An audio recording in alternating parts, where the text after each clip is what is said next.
நம்ம அப்பா அது பேசுனது மாரிங்க. அதாவது ஆட்சின்றது இருப்பத தக்க வச்சு பாதுகாத்துக்கிட்டு, ஆணையிடுறது, அதிகாரங்கள அதிக அளவுக்கு அதிகமா குவிச்சு வச்சுக்கிட்டு, இது பண்றது இதாங்க ஆட்சின்றதோட அடையாளம். நிர்வாகம்ன்றது அப்படி கிடையாதுங்க. அதிகாரத்த அப்படியே பரவலாக்குறது தான் நிர்வாகம். அதன் மூலமா தாங்க நம்ம எல்லாருக்கும் எல்லாமும் அ கொண்டு போய் சேர்க்க முடியும். அப்படி எல்லாருக்கும் எல்லாமும் கொண்டு போய் சேர்க்கணும்ன்றது உலகளாவிய இங்க இருக்கிறவங்களுக்கு மட்டும் இல்லைங்க. வெளிநாடுகள்ல இருக்கக்கூடிய கொஞ்சம் உணவுக்கோள் இல்லாம மற்ற இது நிலைகள்ல தாழ்ந்து அதாவது மற்ற நிலைகள்ல அவங்கனால முடியாம இருக்கிறவங்களுக்கு நம்ம இங்க இருந்து கூட நம்ம அ க ஏழை நாடுகளுக்கு நம்ம பணத்த ஒதுக்கீடு பண்ணலாம். அதன் மூலமா உணவுப் பொருட்கள், மற்ற தானியங்கள் மற்ற எல்லா எல்லா வகையிலயும் அவங்களுக்கு உதவியா இருக்கலாம்யா. அதிகாரத்த பரவலாக்கணும்னா, குறைஞ்சபட்சம் 1,00,000 பேருக்கு ஒரு எம்எல்ஏ, 5,00,000 பேருக்கு ஒரு எம்பின்னா, அந்த 1,00,000 பேரோட பிரச்சனைய ஒரு எம் கொ கொ பிரதிநிதி எளிமையா வெளிக்கொண்டு அத அவங்களுக்கு தீர்வ குடுக்க முடியுங்க.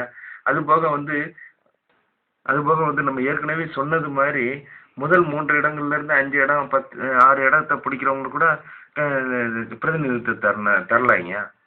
நம்ம ஏற்கனவே சொன்னது மாதிரி டைம் ஜோன் அட்மினிஸ்ட்ரேஷன் கொண்டு வரணும்.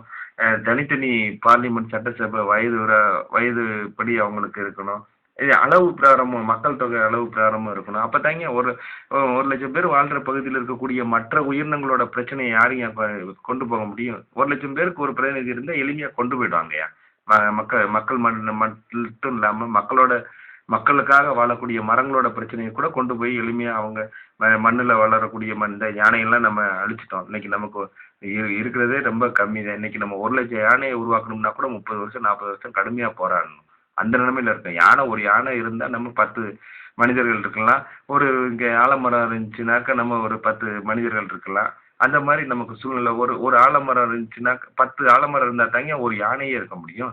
அப்ப நம்ம உயிர் வாழ்றதுக்கு எத்தன ஆலமரம் வேணும்ன்ட்டு பாருங்க. அப்புறம் அதை சார்ந்து வாழக்கூடிய மற்ற மரங்கள், மற்ற உயிரினங்கள், பறவை இனங்கள், மற்ற கடல்வாழ் உயிரினங்கள் இதுகள்லாம் இது பல்லுயிர் பெருக்கத்த தவிர வேற ஒண்ணும் இல்லைங்க. இத தாங்க நம்ம முன்னோர்கள் மணி போல நீர் இருக்கணுங்க. சிம்பிளா சொல்லணும்னா மணி போல நீர் வேணுங்க. மண்ணு வேணுங்க. மலடு இல்லாத மண்ணுங்க. அந்த மலடு மண்ணம் பத்தி பேசும்போது நம்ம பெரிய சிக்கல்ல இருக்கீங்க. இத கே அடுத்து பேசுவீங்க. அ கே ம அதுபோல அணி நிழற் காடும் வேணுங்கய்யா. மலை இருக்குங்கய்யா. காடு இல்லைங்க. மலை தாங்கய்யா இருக்கு. மலையில இருக்கிற மரத்த நம்ம காடு அப்படின்னு நெனச்சுக்கிட்டு இருக்கோம். காடுன்றது தனிங்க. நம்ம வாழக்கூடிய பகுதிகள்ல இருக்கக்கூடிய சமூக நல காடுகளும் வேணும். அதுபோக நம்ம நம்ம மனிதரே நுழைய முடியாத காடுகளும் இன்னைக்கு வேணுங்க. காடுகள்லாம் இன்னைக்கு இல்லைங்க. மலை தான் இருக்கு. மலையிலயும் வளமான மரங்கள் இருக்கா? இல்லன்னா அது சொல்ற அளவுக்கு இல்லைங்க.